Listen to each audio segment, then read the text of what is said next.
প্রশাসনের নির্দেশ মেনে হলো না অস্ত্র নিয়ে খেলা। প্রশাসনের কড়া নজরদারিতে পালিত মহরম প্রচণ্ড গরম থেকে রক্ষা পেতে জল ঢেকে রাস্তা ঠান্ডা করলেন এলাকাবাসী।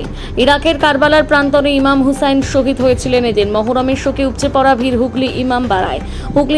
প্রতি বছর খুব বড় করে মহরম পালিত হয়। আজ ইসলামিক হিজরি ক্যালেন্ডার অনুযায়ী প্রথম মাস মহরমের 10ম দিন। ইসলাম ধর্মের মূলত শিয়া সম্প্রদায়ের মানুষ তাজিয়া নিয়ে শোক যাত্রা বের করে। সুন্নি সম্প্রদায়ের মানুষ রোজা বা উপবাস পালন করেন। বলা হয় মহরমের দিন 10ম দিনে কারবালার প্রান্তরে ইসলাম ধর্মের শেষ নবী হযরত মুহাম্মদ মেয়ের ঘরের নাতি ইমাম হুসাইন এবং তার পরিবার শহীদ হয়েছিলেন।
পুরো মহরম কভার করছেন, প্রতি বছরই আপনারা আসেন, আপনাদেরকে খুব ধন্যবাদ জানাচ্ছি। একটা বিষয় মানে খুব গুরুত্বপূর্ণ একটা বিষয় বলি, আমরা প্রশাসনের সামনে বারবার তুলে ধরেছি যে আমাদের এখানকার যে সোশ্যাল বন্ডিং, বিভিন্ন ধর্মের মানুষ, হিন্দু, মুসলমান, খ্রিস্টান, প্রতিটি ধর্মের জাতি ধর্ম নির্বিশেষে তারা রাস্তায় নিজের বাড়ির বালতি দিয়ে জল ঢেলে রাস্তা ঠান্ডা করছেন, যাতে এই খালি পায়ে হাঁটা মহরমের শোক মিছিলে প্রতিটি মানুষ সে কেউ কষ্ট থেকে খানিকটা যাতে তারা নিরসন পায়। আমরা ইমামবাড়া কমিটি এবং সমস্ত মহরম কমিটির পক্ষ থেকে তাদের প্রতি কৃতজ্ঞতা জানাচ্ছি। এবং পাশাপাশি আপনারা ইতিমধ্যে আমাদের রাজ্য সাহেব বললেন যে প্রশাসন অভাবনীয় অভাবনীয় সহযোগিতা আমরা পেয়েছি এবং আগামী দিনেও আমরা পাবো, এই বিশ্বাস আমরা রাখছি।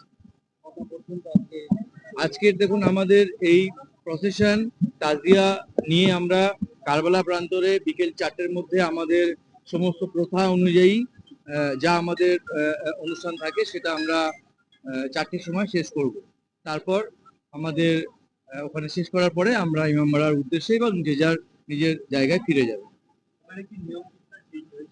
দেখুন নিয়ম চেঞ্জ হয়েছে বলতে আপনার প্রথমে নির্দেশিকা হয়েছিল যে সন্ধ্যে 6টা থেকে 10টা, যাই হোক, কিন্তু বিভিন্ন মহরম কমিটি ইমামবাড়া কমিটির পক্ষ থেকে আমরা আবেদন করেছিলাম যে এটা আমাদের দীর্ঘদিনের একটা যে ট্র্যাডিশন আছে যে আমরা রাত্রিরে পার করি আরো, তো সেই বার্তাকে আমরা আমাদের বিধায়কের মাধ্যমেও এবং প্রশাসনের মাধ্যমেও আমরা পৌঁছে দিতে পেরেছিলাম এবং প্রশাসন সেই বাস্তবতাকে স্বীকার করে রাত্রি 9টা থেকে রাত্রি 1টা পর্যন্ত টাইম এক্সটেনশন করেছেন।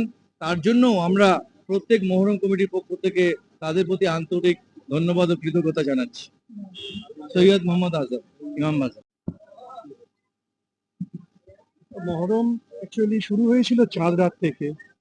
আজকে প্রায় 11টা দিন আমরা এরকম ভাবে প্রতিদিন দুপুর 12টা থেকে রাত্রি 12টা পর্যন্ত প্রায় 10 দিন কন্টিনিউয়াস যারা এখানে আমাদের সঙ্গে যারা মাতম করছেন, তারা সকালবেলায় যে বেরোচ্ছেন বেলা 12টার সময়, সেটা শেষ করতে করতে রাত্রি 12টা, এরকম ভাবে 10টা দিন কেটে গেছে।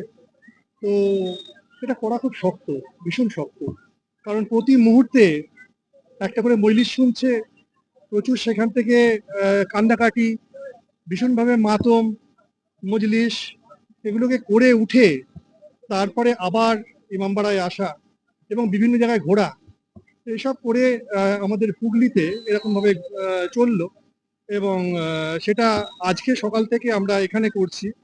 তো কাল রাত্রিবেলাটা সারা রাত্রির গেছে। তো এসব করে এত সুন্দরভাবে সব ব্যাপারটাই হয়েছে যে কোনো এখনো অসুবিধা আমাদের হয়নি এবং প্রশাসনের তরফ থেকে যে আমরা সাহায্যটা পেয়েছি সেটা মারাত্মক হবে। কেননা কোনো জায়গাটায় আমরা যে সামনে আমরা এগোচ্ছি সেখানে দেখা যাচ্ছে যে সামনে রাস্তা এত গরম যে খালি পায়ে হাঁটা যাচ্ছে না, চলা খুব মুশকিল। কিন্তু দেখা যাচ্ছে ট্রাক্টরে আমাদের জল রেখে দেওয়া হয়েছে, একটু জল দিয়ে দিচ্ছেন। তো এই যে বেশ কিছু মানে যেখানে 10,000 লোক সেখানে হাঁটছেন, এই 10,000 লোকের সেই পায়েতে সেই গরমটা লাগছে না যারা খালি পায়ে রয়েছেন, তারা দেখা গেল যে তারা একটু আরাম বোধ করছেন। তো এইটুকু সামান্য ভাবা, এই যে ভেবে করে দেওয়া, এটা কিন্তু এবারে আমরা পেয়েছি প্রশাসনের কাছ থেকে। এছাড়া আজকে শুক্রবার নামাজ পর্যন্ত একটুখানি ভিড়টা কম ছিল। নামাজ যাহাটা শেষ হলো তারপরে লোকের আস্তে আস্তে করে ভীষণ ভিড় হয়ে গেছে এবং রাস্তা খুব জ্যাম। তো সেদিক থেকেও আমাদের প্রশাসনের বা মহরম নিয়ে যাওয়ার জন্য কোনো অসুবিধা কোনো জায়গায় কিছু হয়নি। সবসময় আমাদের পুলিশ এবং তার সঙ্গে যে আমাদের মিউনিসিপ্যালিটি পুলিশ এবং সব পুরো প্রশাসনটাই যেরকম অর্ডার দেওয়া হয়েছিল সেই অর্ডারের মধ্যেই সব কাজগুলোই সুষ্ঠুভাবে হয়েছে। আর যেটুকু আমরা আবদার দেখেছিলাম এখান থেকে, সেই আবদারটুকুও রেখেছে সরকার, রেখে সবাইকে উনি সুষ্ঠুভাবে এই প্রোগ্রামটা করিয়ে দিয়েছেন। এটুকু ঘটনা। হ্যাঁ, আজ